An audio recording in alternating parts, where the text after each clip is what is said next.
السلام عليكم ورحمة الله وبركاته. بسم الله الرحمن الرحيم. الحمد لله رب العالمين، والصلاة والسلام على أشرف الأنبياء والمرسلين، حبيب إله العالمين أبي القاسم المصطفى محمد. اللهم صل على محمد وآل محمد وعلى أهل بيته الطيبين الطاهرين المعصومين المنتجبين. أعوذ بالله من الشيطان الرجيم. بسم الله الرحمن الرحيم. وبينهما حجاب وعلى الأعراف رجال يعرفون كلا بسيماهم ونادوا أصحاب الجنة أن سلام عليكم لم يدخلوها وهم يطمعون. صدق الله العلي العظيم. وصلوا على محمد وآل محمد. Chapter number 7 in the Holy Quran, Surah Al-A'raf, is one of the late Meccan surahs, meaning that it was revealed in the late period in the city of Mecca. And this is one of the longer chapters in the Quran, and it covers a wide array of topics, among them the topic in which the chapter is named after, Al-A'raf.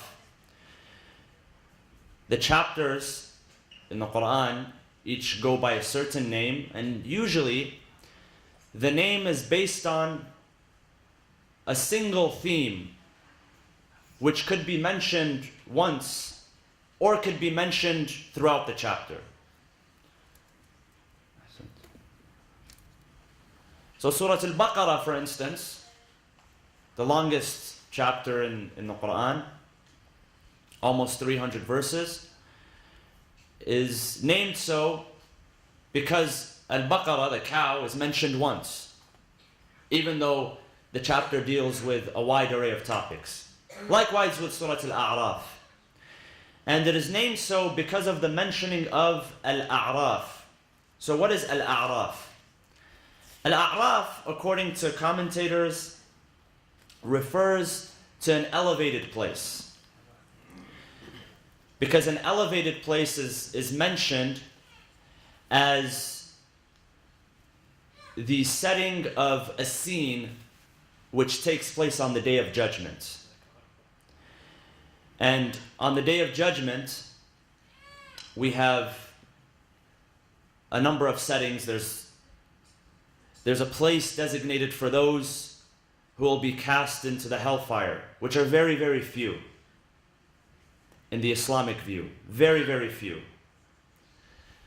Most shall be granted paradise, because mercy is the overwhelming, is basically the, mercy is at the forefront of God's attributes.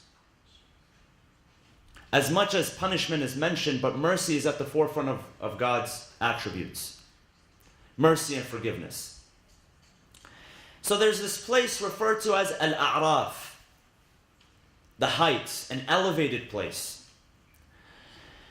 And God mentions this place as between the heaven and hellfire. So if you can imagine, there's a place where those who will be cast into the hellfire on one end, and on the other end, those who have been granted paradise.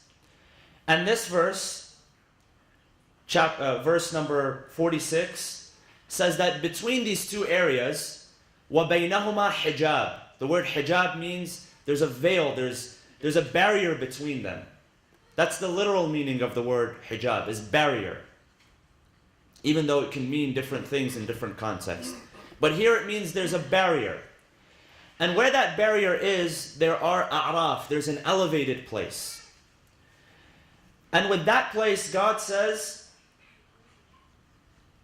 وَعَلَى الْأَعْرَافِ رِجَالٍ. There are people on that elevated place, يَعْرِفُونَ كُلًّا بِسِيمَاهُمْ. Those people that are upon the elevated place, يَعْرِفُونَ, meaning they know and they recognize everybody by the mark on their face. سِيمَاهُمْ. When we say سِيمَاهُمْ فِي وُجُوهِهِمْ مِنْ أَثَرِ السُّجُودِ, believers are the ones who you can tell by their expression. There's a facial expression. Because another description on the Day of Judgment is when people are presented with their verdict, it reflects by the expression on their face. So there are people that are laughing. وُجُوهٌ يَوْمَئِذٍ مُضْحِكَةٌ وُجُوهٌ يَوْمَئِذٍ مُبْشِرَةٌ ضَاحِكَةٌ مُسْتَبْشِرَةٌ. So some people, they receive their glad tidings with a smile on their face. And then there are other faces that are dark and gloomy because they've also received their verdict. So these people that are standing on this elevated platform, this elevated place, they're able to recognize, because when you're standing at an elevation, you're able to recognize, you're able to see, you have better sight than a person who is at a lower level. Right now we're at ground level, and so if you step outside, there are certain things that you can't see. But when this rain clears up, hopefully not soon, we pray that it doesn't clear up too soon. When it clears up, one thing that happens here, especially in the Southern California, in the LA area, is if you go to an elevated place, you can see a far distance. If you go up to Mount Baldy, you can see Catalina, 100 miles away. Even though here, we're closer to Catalina, but if you step outside, you're not able to see it because you're not at an elevated position. But you go farther, but because you're at an elevated position, you're able to see it. So these people, they're described in this verse as they're standing at a high place, an elevated position. They're able to see everybody. And so this sets the stage for the next coming verses. What happens? Because they're able to see the people of hellfire, and they're able to see the people of paradise. And they're able, according to these verses, they're able to conversate with each group. They're able to converse with each group. They're able to ask them questions. What got you to this place that you're at right now? So he says, وَعَلَى الْأَعْرَافِ رِجَالٌ يَعْرِفُونَ كُلًّا بِسِيمَاهُمْ. So they speak to the people of paradise. وَنَادُوا أَصْحَابَ الْجَنَّةِ. When they see the people of heaven and paradise, they call upon them. وَنَادُوا أَصْحَابَ الْجَنَّةِ. What's the first thing that is said to the people of paradise? وَنَادُوا أَصْحَابَ الْجَنَّةِ أَنْ سَلَامٌ عَلَيْكُمْ. That's the first greeting that the people of paradise hear. Salamun alaykum. This is the universal greeting as Muslims we offer to each other and to others as well. Salamun alaykum means peace be upon you. And this is a theme of paradise where it's not just the material or the materials or the physical pleasures that are described, because there's castles and there's rivers and there's food and drink and nothing is limited, and there's water and there's beautiful scenery and there's beautiful people and there's servants. These are all descriptions, yes. But what is above all of that is the harmony, the tranquility, and the peace, the inner peace that you find yourself at, finally. Salamun alaykum. So that's the first thing that they're greeted with, is peace be upon you. So these people that are at the elevated place, they're able to see, they know what's going to happen. So they say to the people of paradise, Salamun alaykum. Right? In another chapter, Udkhuluha bisalamin aminin. Enter it with peace. Enter it in a state of safety and security. Salamun qawlan min rabbin rahim. What they hear from their merciful Lord is salam, peace. So you enter a state of peace, you enter a state of tranquility. And that's the greatest thing about paradise, heaven, is the feeling of inner peace. Finally, I'm at peace. Because the narrations describe, the traditions, they describe this world, as much as it describes this world as the prison of the believers. a believer, a true believer, finds this place to be a prison. And so they find themselves on that day with peace. Salamun alaykum. It's a very, very beautiful expression. Because in order to give peace, when you say to a person, Salamun alaykum, you have to be at peace yourself. There's a saying in the Arabic language, it says, فَاقَدُ الشَّيْء لَا يُعْطِي. That which does not have cannot give, or he who does not have cannot give.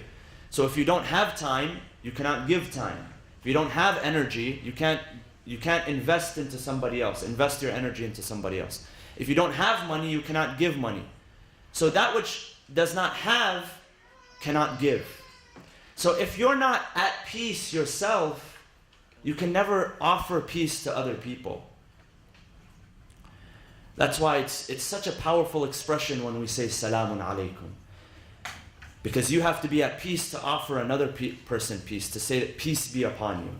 So that's the first thing that they're going to hear. They're going to hear the expression, An salamun alaykum. Lam yadkhuluha wa hum yatma'un. So one commentary says, it talks about, well, who are these people?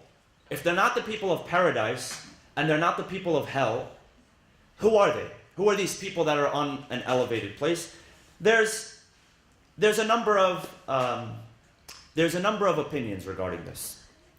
Commentators say that one group of people that are put in this elevated position where they can see everything are people who, when it comes to their faith and when it comes to the practices of their faith, are negligent.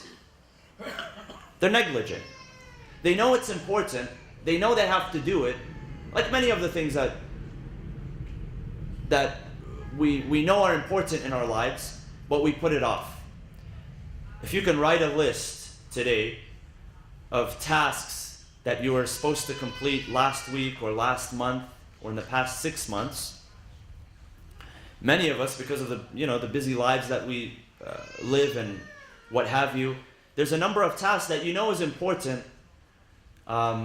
Something that's broken in the house that needs fixing, or your car needs an oil change or whatever, that you know is important, it's vital, but you keep putting it off. You're negligent.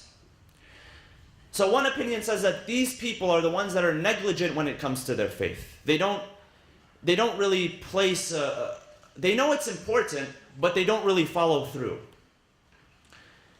And that's why they send their peace to the people of heaven, but it says, لَمْ يَدْخُلُوهَا وَهُمْ يَطْمَعُونَ. They'll see the people entering paradise, but they won't enter. وَهُمْ يَطْمَعُونَ. Tama is to want something. They'll want it, they'll desire it, and a lot of people, they'll want something, but they don't desire it enough. And when you truly desire something, it doesn't matter what your circumstances are, you're going to go after that thing. But a lot of people say, especially at this time of year, I want to get in shape.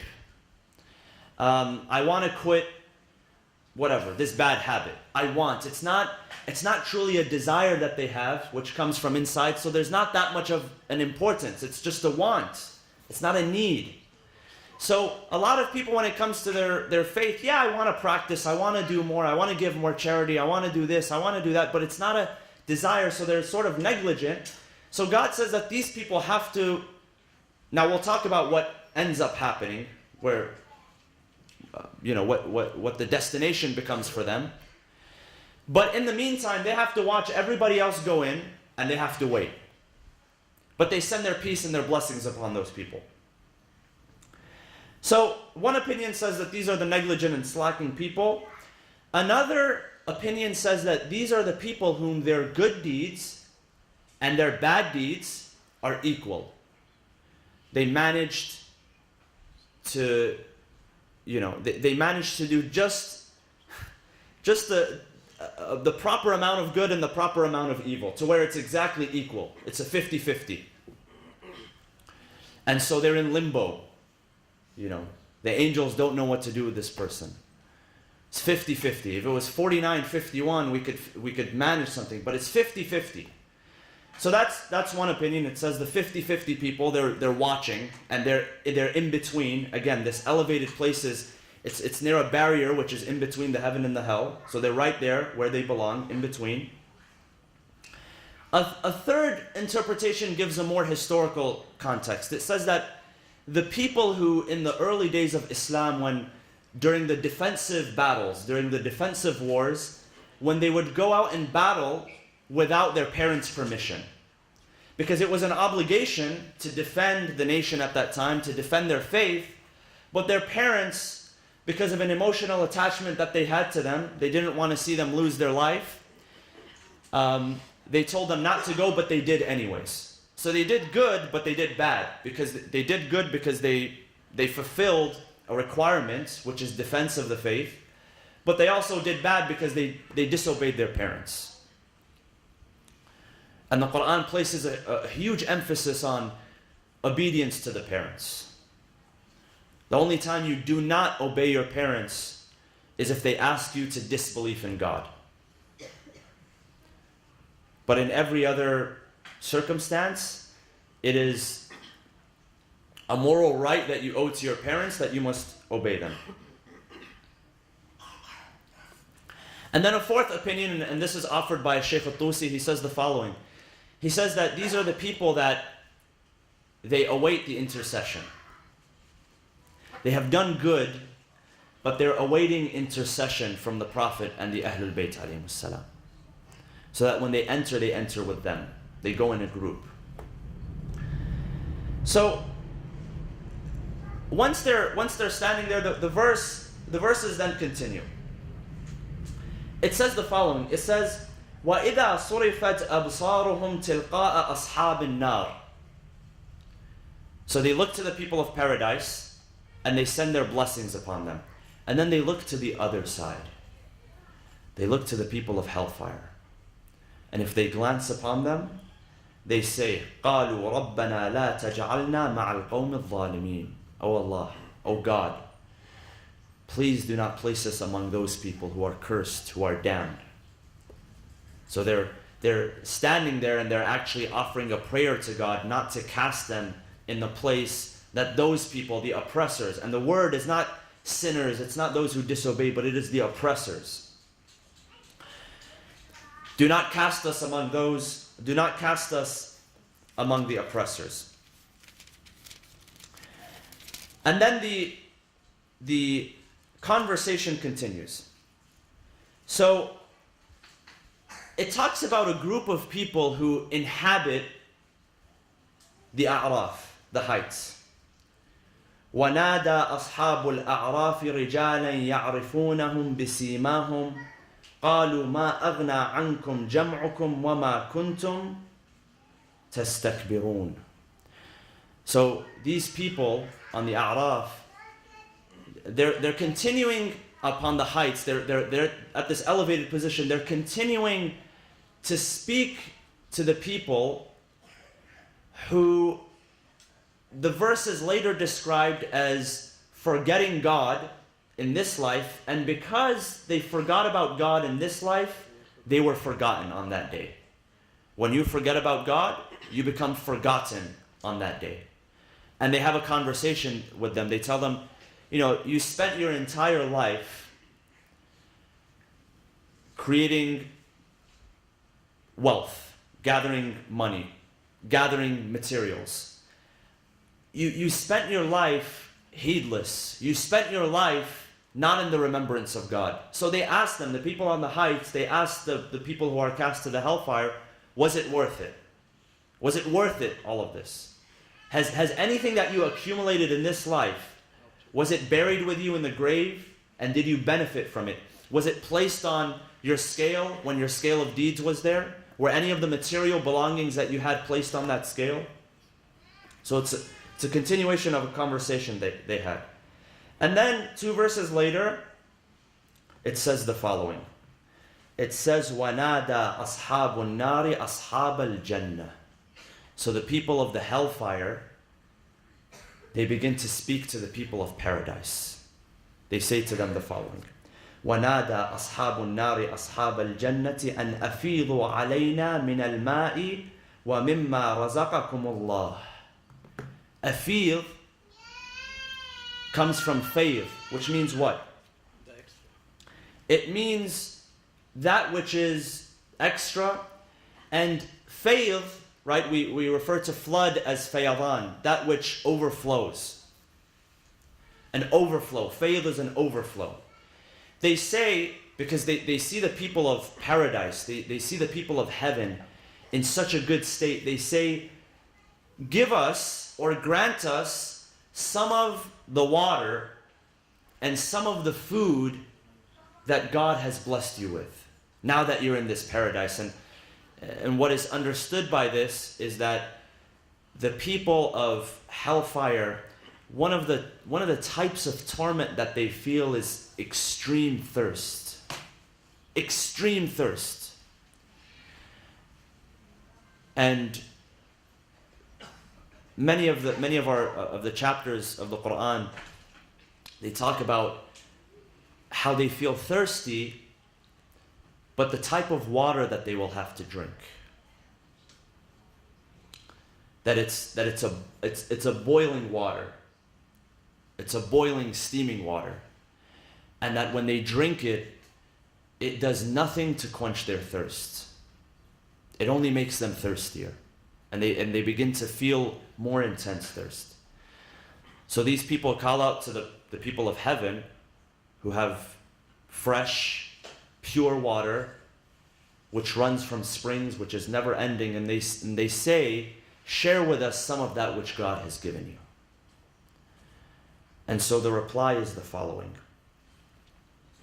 Pour some water down upon us, or some of that which God has provided you, some of the rizq, the sustenance that God has provided you. They will respond. So the people of heaven, they respond. They say, truly God has forbidden them both to the disbelievers. We would, but God has prohibited it. We can't share this with you. This is something that you have to earn. قالوا إن الله حرمهما على الكافرين. It's forbidden. It's forbidden.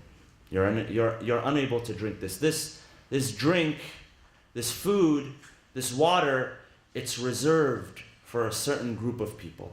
It's not for everybody. So a conversation takes place. Now the commentators, they say that the people who are upon the A'raf, for whatever reason, either they're 50-50, or maybe they disobeyed their parents, but they did something of value, which was good, or people who had faith but were negligent when it came to their practice, or people who had hope as well, because hope is also, hope in the mercy of God is a big factor which determines our destination. There's one tradition, I've mentioned it a few times, there's one tradition that says that on that day, when the sorting is complete, all of the sorting, everybody's destination on that day, on the day of judgment, is determined. There's one final person, and he is condemned to the hellfire, and he's walking towards the hellfire. And he turns around and he says to God, my Lord,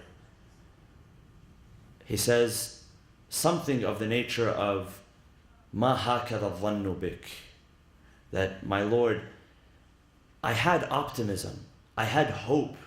I didn't think that you would actually punish me, because I knew you are the most merciful. I recognized your mercy, and I had hope in that mercy. And because of that recognition of the mercy, not because of his deeds, but because of the recognition of the mercy of God, God changes the path of that person from the hellfire to the heaven. Simply because he recognized that God is the most merciful, because he had hope. Because when you have hope, it's something which lingers in your mind. You know that even if I do evil, God's mercy is bigger than any evil I can do. And that's what we talk about when we say that God's mercy is all-encompassing. So most commentators agree that the people of the heights, Al-A'raf, at the end of the day, God permits them a pass to the heaven. That they'll notice all of this, they'll watch this, they'll have the conversation with the people of the hellfire and the people of the heaven, but at the end of the day, God will send them in there. Because God is most merciful. But it says the following. It says, and commentators say this, they say, first of all, they're the last to do so. They have to watch everybody else. So everybody else goes in and they're the last to do so. And they're referred to as the poor of heaven. Because, you know, the rich of heaven or the wealthy of heaven are the ones who go there abundantly. And when we mean abundantly, of course, isn't with, again, it's not with their materials, but abundant in good deeds. So when you come abundant with good deeds, you enter. You enter right away. But they're referred to as the poor of the heaven. Some also say, and just to put that there, some people also say that these people include those who have not reached the age of moral responsibility, bulugh, and they have passed. God will enter them into the heaven. So children, babies, that nature, people of that nature. Or people who simply live not fully sane in this life. God will not punish those people if they happen to do wrong. He will send them in. And there's one more category of people that commentators discuss. And it says those are the people who, because Islam, by the way, Islam believes in itself as the one true faith, as the one true religion. However, Islam does not believe that heaven is reserved only for Muslims. Not at all. So it believes in itself as the one true faith, but it does not believe that heaven in the afterlife is reserved only for Muslims. So commentators say that it's the people who did not know what the truth was, did not recognize what the truth was, and they misbelieved, not intentionally, but out of ignorance, because the true message was never delivered to them. And today, it's the age of information, but it's also the age of ignorance. Because there's so much information out there, there's also a lot of misinformation out there as well. And if we've learned anything in the past 6 months or a year, is the way that misinformation and misrepresentation can shape the minds and hearts of people. So people who watch TV all day and their biggest source of information is, you know, Fox News or CNN or whatever, all the channels. I don't support or condemn a channel. They're all at the same level. They all have the same agenda. Misinformation. As much information as there's misinformation, so people are confused about what reality is. But a lot of those people, and a lot of you have met them, are very well-intentioned people. When they recognize what the truth is, they embrace the truth. So those who have not been given the chance to recognize the truth and see reality as it is, they are among the people of the heights which enter the heavens. We ask Allah subhanahu wa ta'ala to allow us to see reality as it is. And we ask Allah subhanahu wa ta'ala to include us in the shadow of His mercy on that day. Bismillah ar-Rahman ar-Rahim. اللهم اغفر للمؤمنين والمؤمنات والمسلمين والمسلمات الأحياء منهم والأموات تابع بيننا وبينهم بالخيرات إنك مجيب الدعوات إنك قاضي الحاجات إنك على كل شيء قدير برحمتك يا أرحم الراحمين وصلى الله وسلم على سيدنا محمد وعلى أهل بيته الطيبين الطاهرين.